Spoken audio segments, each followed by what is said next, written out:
Você sabe quais são os 9 fatores que levam as equipes a um insucesso? Se você quer aprender sobre eles, vamos junto agora nessa jornada. Mas antes da gente começar, se você ainda não é inscrito no canal, se inscreve aqui, deixa o teu like, deixa o teu joinha. Isso ajuda esse conteúdo a chegar para mais líderes, mais pessoas que precisam desenvolver essa autoliderança, como você. E vamos juntos nessa jornada. Primeiro fator de sucesso, ou melhor, primeiro fator de insucesso, a gente vai falar dos sucessos também. Falta de responsabilidade entre todos. Vamos lá. Se eu não tenho responsabilidade, ou algum membro daquela equipe não tem essa autorresponsabilidade, dificilmente essa equipe vai se tornar o que eu chamo de uma equipe de alta performance. Cada um vai tender a botar culpa no outro quando alguma coisa não está funcionando. Então, se você quer fazer a tua equipe chegar no lugar que você merece, esse fator de insucesso precisa se transformar no fator de sucesso. Então, aquilo que é a falta de responsabilidade precisa gerar dentro de cada um a autorresponsabilidade. Então, dentro das pessoas que trabalham com você, direto ou indiretamente, todas são autorresponsáveis.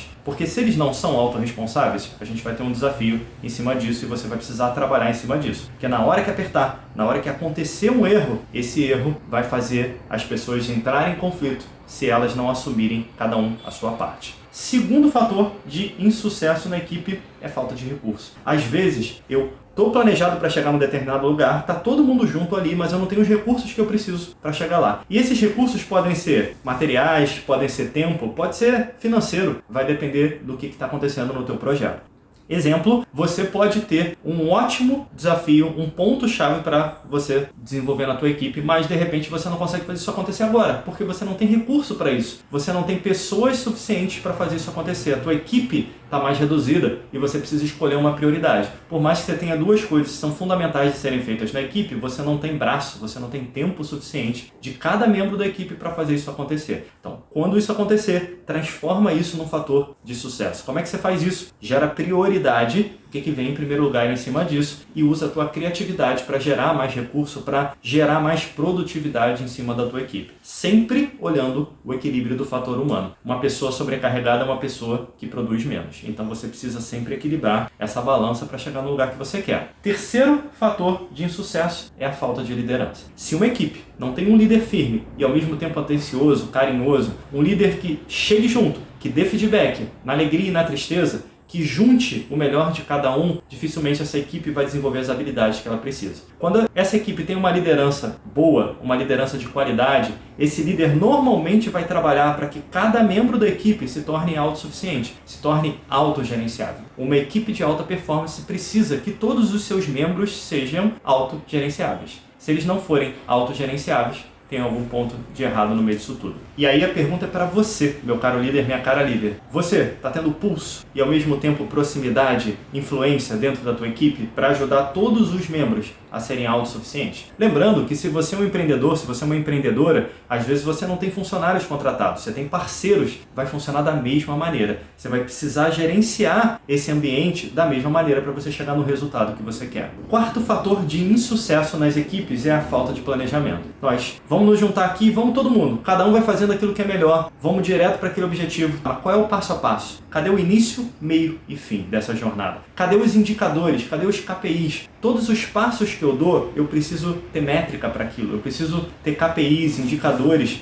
para poder perceber se aquilo está me trazendo o resultado que eu quero ou não. Quando eu começo um caminho sem planejar esse caminho e definir métricas ou indicadores ou KPIs ou o nome que você quiser dar para isso, dificilmente eu vou chegar no lugar, porque eu não consigo aprender rápido com o erro e evoluir. Quando você tem métrica, você chega no lugar que você quer. Vou te dar um exemplo de métrica importante para você que é líder. Eu trabalho com muitos executivos em processo de coaching executivo. E às vezes eu pego pessoas, até no cargo de gerência, que quando eu pergunto, elas estão lá num comitê de talentos, muitas empresas grandes têm os seus comitês de talento, onde vão todos os gerentes e naquele momento eles vão falar quem são os high potential, as pessoas com potenciais dentro da equipe para serem promovidas, para entrar em algum programa. Só que imagina que 2 pessoas podem ser escolhidas e eu tenho 10 gerentes falando de membros da sua equipe. Muitos vão chegar lá e vão falar, não, o fulano ele é muito bom, ele entrega com resultado, ele é competente. Ah, mas como é que os outros vão perceber isso? Se essa pessoa cria uma métrica para avaliar a equipe sem virar burocracia, aí ela consegue fazer isso. Ela consegue chegar numa reunião como essa e falar, olha, no último mês nós tivemos,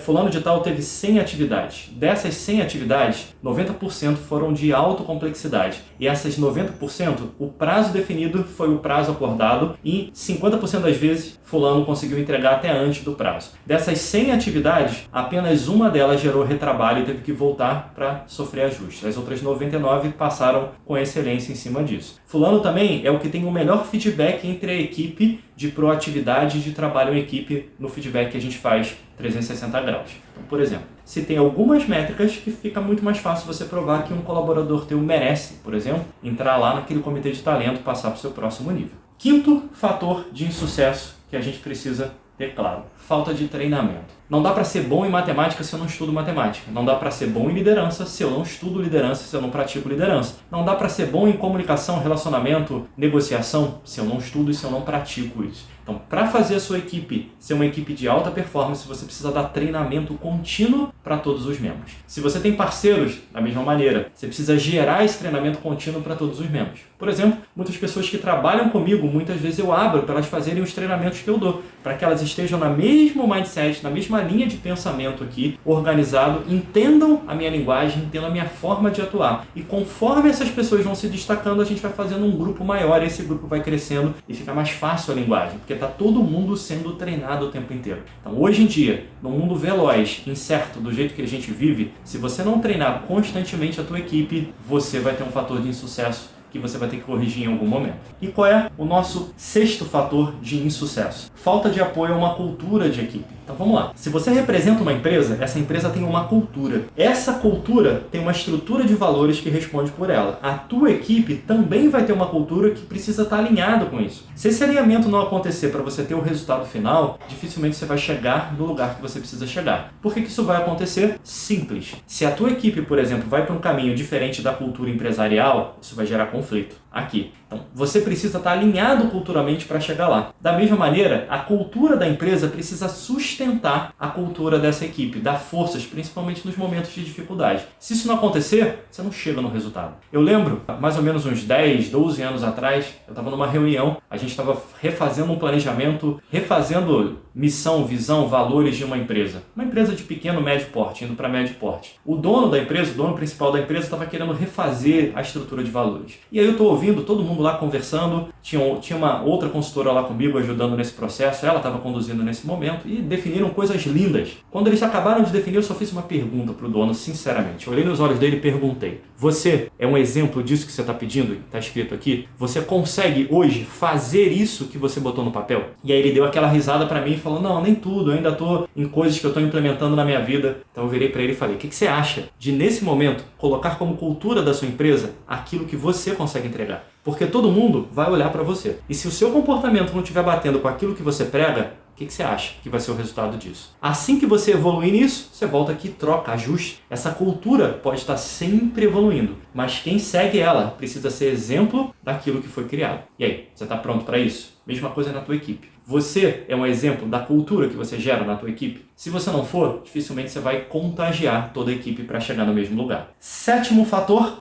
falta de foco. Vamos lá. Se eu pego 10 coisas para fazer ao mesmo tempo e saio fazendo elas em paralelo, sem priorizar o que vem em primeiro lugar, qual a chance de dar confusão, de ter conflito no meio disso tudo? Então, um ponto muito importante, você pode ter várias soluções de melhoria, vários projetos em andamento, mas eles precisam ser quebrados em pequenos blocos com início, meio e fim e priorizado esses blocos, para que um não atropele o outro e isso não gere um conflito. Toda vez que surge uma emergência, alguma coisa fora do esperado, você precisa reanalisar esse processo e redefinir esses tempos. Se você não faz isso, isso vira um fator de insucesso na equipe, porque esse planejamento se perde, essa organização se perde, o foco vai se perder também. Oitavo fator, líder não saber lidar com o conflito. Eu trabalho com muitos líderes, e aí eu digo principalmente nos processos de coaching, que eles evitam o conflito. Um líder que evita o conflito não é um líder completo. Evitar o conflito não quer dizer que você quer, ou melhor, encarar o conflito não é para você chegar lá brigando com todo mundo e ver quem vai ganhar. Não é disso que nós estamos falando. O que a gente precisa aprender é que a diferença gera o crescimento. Se todo mundo concorda, todo mundo vai ser muito amigo,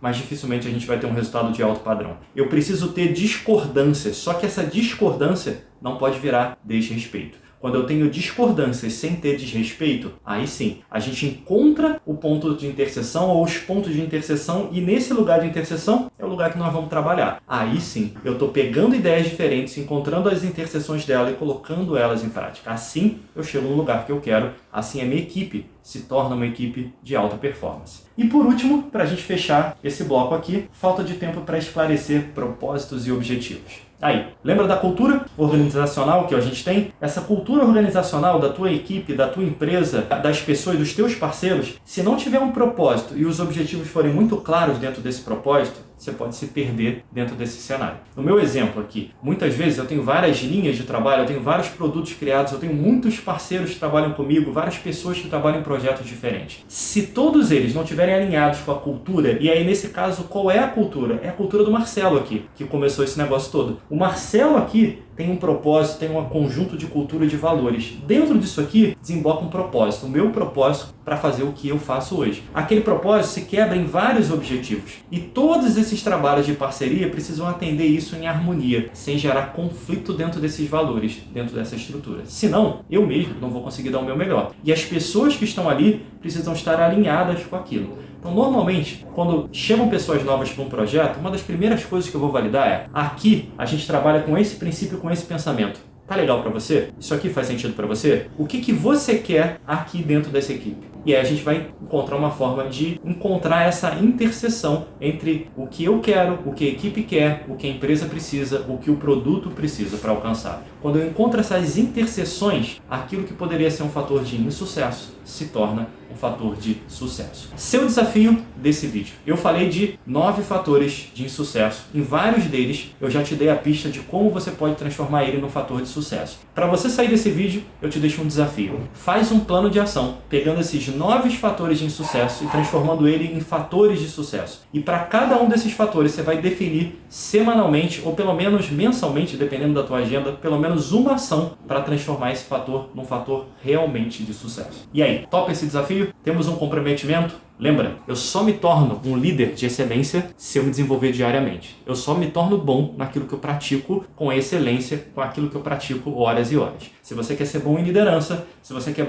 ser bom em todos esses soft skills, nessas habilidades comportamentais, você precisa praticar. Se você quer mergulhar ainda mais profundo, aqui na descrição tem o link para o nosso curso de liderança. Pela primeira vez, eu disponibilizei aí para você o curso que eu dou, um resumo do curso, alguns fatores desse curso que eu dou em programas de treinamento em empresas para você poder acessar, você, pessoa física, levar para sua casa e melhorar a sua liderança. Você vai ter vários conteúdos com várias ferramentas, todas elas com modelinho para você botar em prática. Então clica aí, dá seu próximo passo, chega no seu próximo nível e continua nos acompanhando por aqui, porque vai ter ainda muito mais para você. Grande abraço e nos encontramos aqui.